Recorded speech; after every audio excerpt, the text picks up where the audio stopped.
الحمد لله الذي أحسن كل شيء خلقه وبدأ خلق الإنسان من طين ثم جعل نسله من سلالة من ماء مهين ثم سواه ونفخ فيه من روحه وجعل لكم السمع والأبصار والأفئدة قليلا ما تشكرون. الحمد لله الذي أسبغ علينا نعمه ظاهرة وباطنة ومن أعظم نعمائه نعمة الأمن والأمان ونعمة الإيمان من فضل بعثة النبي العدنان رحمة للأنام عليه الصلاة والسلام وعلى آله الأطهار والصحابة الأبرار وصحبه المهاجرين والأنصار. أحبتنا في الله، نستنشق وإياكم نفحات عطرة من هذه الليالي المباركة، ليالي العتق، ليالي التنزلات. ليلة القدر خير من 1000 شهر. إنا أنزلناه في ليلة القدر وما أدراك ما ليلة القدر. ليلة القدر خير من 1000 شهر. تنزل الملائكة والروح فيها بإذن ربهم من كل أمر سلام الله تعالى. فيها يفرح كل أمر حكيم أمرا من إن لأيام ذلكم لنفحات فتعرضوا بها. Mes chers frères, mes chères sœurs, Allah Tabaraka wa Ta'ala nous a gratifiés en nous permettant de vivre cette dernière décade, cette décade de l'abolition, cette décade où une nuit merveilleuse est cachée, la nuit de la valeur. Allah Tabaraka wa Ta'ala a privilégié certains jours sur d'autres, a privilégié certaines nuits sur d'autres, par sa grâce, par sa miséricorde, par sa sagesse. Et nous sommes invités, mes chers frères, mes chères sœurs, à redoubler d'efforts dans cette dernière décade, surtout les nuits impaires, afin qu'on puisse recevoir, accueillir ce don généreux, cette paix, salam, ce pardon, absolu. كما أسلفنا في الدرس ليلة القدر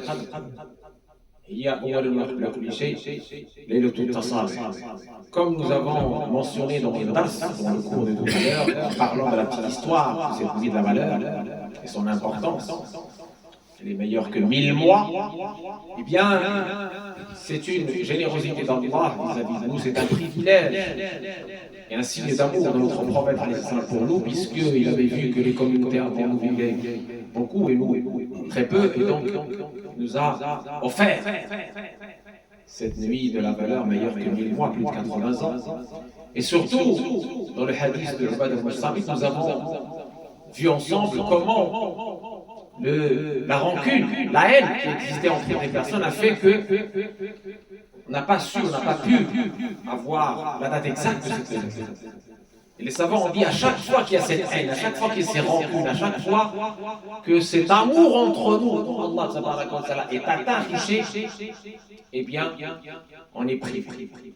كم حرمنا أحبتنا في الله، كم حرمنا من الخيرات، من الفيوضات، من التنزلات، من التجليات بسبب تنازل، بسبب الضغائن التي في القلوب، الأمراض التي في القلوب. Mes chers frères, mes chères sœurs, il est urgent d'assainir, de purifier à cette occasion bénie, nous réconcilier. Nous réconcilier avec Allah, nous réconcilier avec notre famille, nos voisins, nos proches. Faire ce travail sur soi. Si on aime que Allah nous pardonne, et on a tous vu tout à l'heure ensemble, on a récité même. Si on aime que Allah nous pardonne, eh bien pardonnons aussi. Faisons cet effort sur nous-mêmes, ce grand jihad. Et la dernière fois, j'ai parlé de la famille. L'importance de consolider ce lien, protéger, préserver nos familles, qui est le rempart, la citadelle, qui est le noyau dur de la société. Si la famille est saine, la société est saine. Si la famille est consolidée, forte, en cohésion, notre société ira mieux. Et nous sommes dans ces moments troubles, on manque d'amour, mes chers. L'amour qui est une condition sine qua non de la foi. شرط الإيمان. لا إيمان لله لا تخرجنا تحتاجوا ولا تتحابوا ألا أدلكم على شيء إذا فعلتم أفشوا السلام. Nous avons besoin de répondre à la paix intérieure d'abord dans les cœurs pour que cette paix extérieure règne d'abord dans la famille. J'ai parlé la dernière fois du droit de l'époux. Le droit de l'épouse.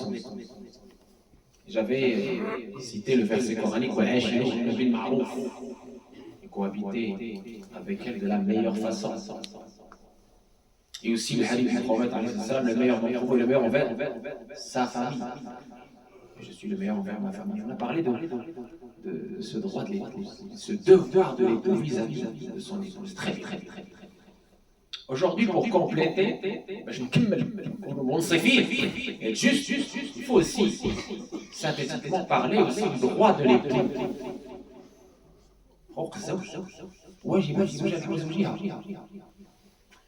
Tout le monde va me dire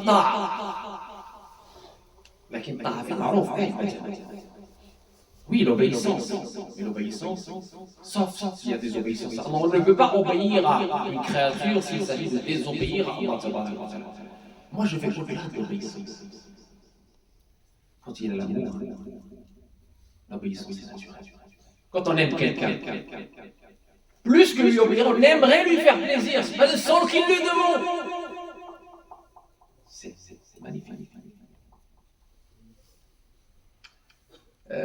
الفراش هذا الواجب الزوجي فراش جماع ولكن كيجيو عندي ناس يقولوا ما بغاش فلان aujourd'hui on parle du viol conjugal.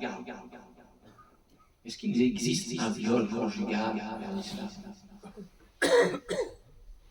On ne peut pas imaginer une relation d'amour entre un époux et son épouse dans la contrainte. Ce n'est plus un plaisir, ça. C'est pas possible. On a la petite histoire d'Abdullah ibn Abbas, savant de la Ummah, حبر الأمة وترجمان القرآن وترجمان القرآن.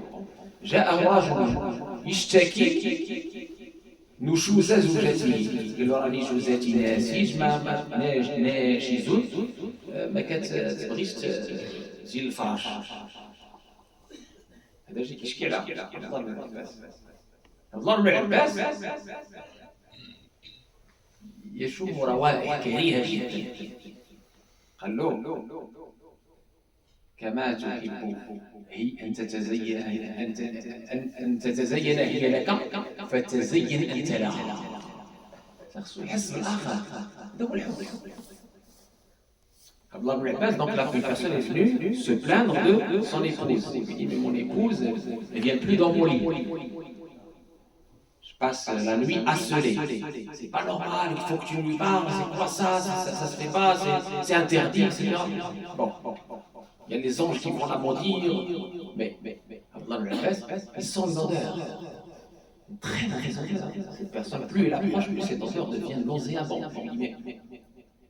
Comme tu aimes qu'elle s'embellit pour toi, qu'elle se fait belle pour toi, fais-toi beau pour elle. Va prendre une douche, parfume-toi. Vous voyez, il faut se mettre à la place de l'autre. Pour demander des droits, réclamer des droits, il faut être aussi réceptif, compréhensif dans cet amour.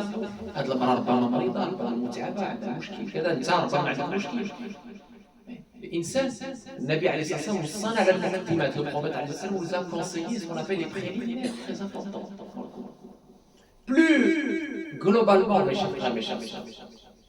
je pense que baser une relation sur des stricts droits et devoirs va rendre cette relation sèche, va la sécher, la vider de son contenu et de son sens. Je vous conseille d'aller au-delà des droits et devoirs, d'être dans le verset coranique d'Allah tabaraka wa ta'ala, écoutez-le.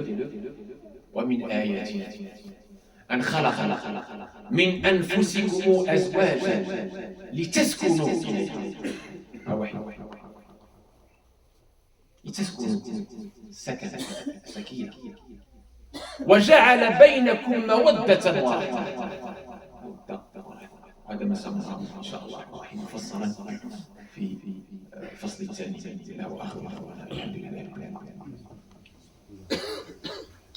الحمد لله الواحد بلا عدد، الحمد لله رافع السهم بلا عدد، الحمد لله لم يولد ولم يلد، والصلاة والسلام على المبعوث بالرشد وآله وصحبه المقتدين. أحبتنا في الله، نعم الزوجة تطيع زوجها بالمعروف، لا تطيعه فيما يغضب الله. قال لها تقطع رحم ولا تقطع رحم، أمرها بحرام لكن في الأمور الأخرى طاعة. لكن هذا الطاعة كتجي مع المحبة، كتجي مع التهور، كتجي مع الخلق الحسن. أنت إلا بغيتيها تطيعك خصك أنت تكون عندك واحد الشعور بها. Mes chers frères, mes chères sœurs, une relation de couple épanouie, réussie est basée sur trois critères, trois ingrédients essentiels qui composent ce qu'on appelle le cocon familial précieux. Vous savez, le cocon, le ver de terre, quand il tisse, le ver de soie, quand il tisse un cocon. Et la soie, vous savez, elle est à la fois précieuse, très précieuse, mais aussi très solide. Le concombre, il est très solide.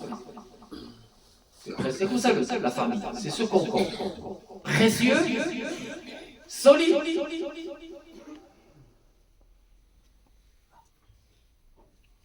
Et ce concombre familial, pour qu'il soit entretenu, préservé, consolidé, il lui faut trois ingrédients que le Coran a rappelés. Je l'ai dit tout à l'heure dans le verset en arabe, je le traduis. Allah dit, parmi ces signes, il a fait de vous pour vous des épouses afin que vous cohabitez. Le mot sakina se traduit par beaucoup de choses, parce que l'arabe est très riche. Certains traduisent ce qu'on il est à cohabiter, mais c'est plus que ça, c'est la sérénité, la paix et la confiance. Trois qualificatifs qui correspondent à sakina, ce qu'on appelle la sérénité, la paix, la confiance. Ce qu'on appelle, et il a mis entre vous l'amour, même quand il n'y a plus l'amour, il doit y avoir la miséricorde. La miséricorde vient d'Allah qui est le miséricorde. Mes chers frères, mes chères sœurs, ces trois ingrédients, s'il manque un ingrédient parmi ces ingrédients, ce concombre se fissure, se brise. Et la famille est en danger. Ce concombre devient toxique, la relation devient toxique. Donc il faut entretenir cette paix, cette sérénité, grâce à la confiance mutuelle, grâce à la confiance envers Allah. Parce que l'iman, la foi, implique la confiance en Allah et implique la confiance entre nous. Dès que la confiance se brise, ce concombre se fissure, se brise, la relation devient toxique. Je vous ai parlé dans la première partie de la vie. Sans l'amour, on ne peut pas suivre l'autre. Sans l'amour, on ne peut pas cohabiter sereinement. L'amour permet de penser à l'autre, de se mettre à la place de l'autre, partager avec l'autre. Rahman, je l'ai dit à la belle. C'est pas parce que tu te sens plus fort que tu dois abuser. C'est pas parce que tu es en droit que ça y est, je me permets. Non, il faut être capable, surtout quand on est dans cette décade de pardon, de passer outre. La comptabilité, tu as fait, j'ai fait. Essaie de dépasser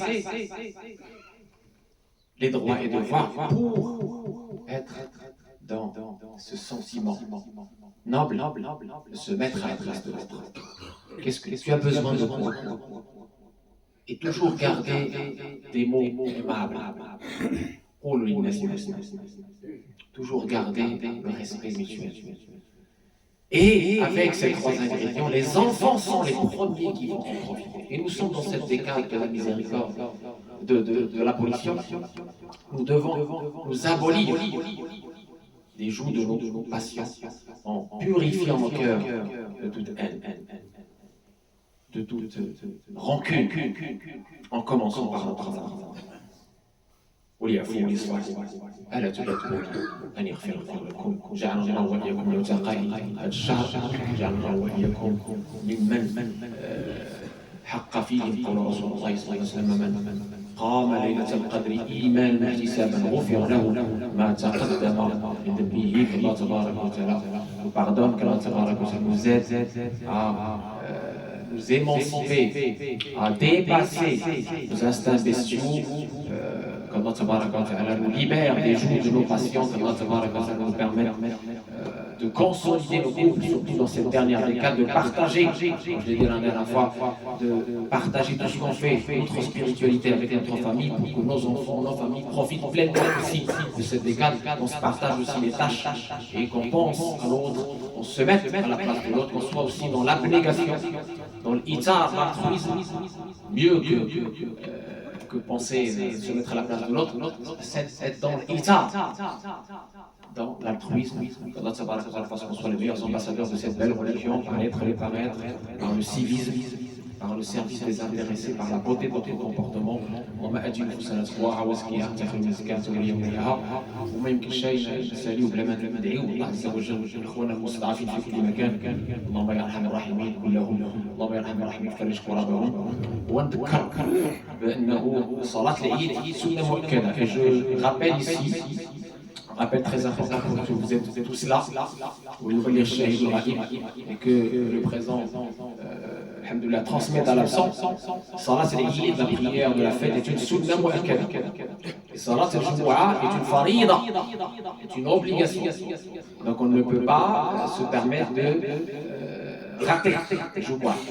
Ce jour-là, le Jumu'ah reste une obligation. D'accord, ça c'est le premier point. Deuxième point, dans la sunna mu'akkada de la prière de la fête, il ne faut pas partir juste après salat. Parce qu'on fait salat, puis après on fait khutbah. Khutbah et salat sont liés. C'est une seule entité. Je vois des gens qui sortent alors que l'imam est en train de faire son prêche. C'est un manque de respect pour l'imam et c'est un manquement par rapport à cette sunna. Si vous voulez avoir le mérite de cette sunna, il faut faire preuve de patience et rester. C'est un petit quart d'heure, c'est rien dans la vie de quelqu'un. Profitons pleinement de cette fête et prenons nos dispositions pour prendre ce jour-là comme férié afin de profiter pleinement de cette shahira, de partager cette shahira, cette joie, ce rituel avec nos familles, parce qu'on n'a pas beaucoup de fêtes, on a 2 fêtes dans l'année. Faisons tout ce qu'il faut pour qu'on puisse assister sans stress, avec joie, bonheur à cette fête. واللي يطلب منا الدعاء الله يشافي مرضانا ويعافي مبتلانا ويرحم موتانا. هذا وكثير من الصلاة والتسليم على مذكرة الصلاة والسلام والأوزار وتنزل القرآن وترفع الدرجات وتستجاب الدعوات والله وملائكته يصلون على النبي يا أيها الذين آمنوا صلوا عليه وسلموا تسليما. اللهم صل على سيدنا محمد وعلى آل سيدنا محمد كما صليت على سيدنا إبراهيم وعلى آل سيدنا إبراهيم وبارك على سيدنا محمد وعلى آل سيدنا إبراهيم وعلى سيدنا محمد كما باركت على سيدنا إبراهيم وعلى آل سيدنا إبراهيم في العالمين إنك حميد مجيد. قوموا إلى صلاتكم.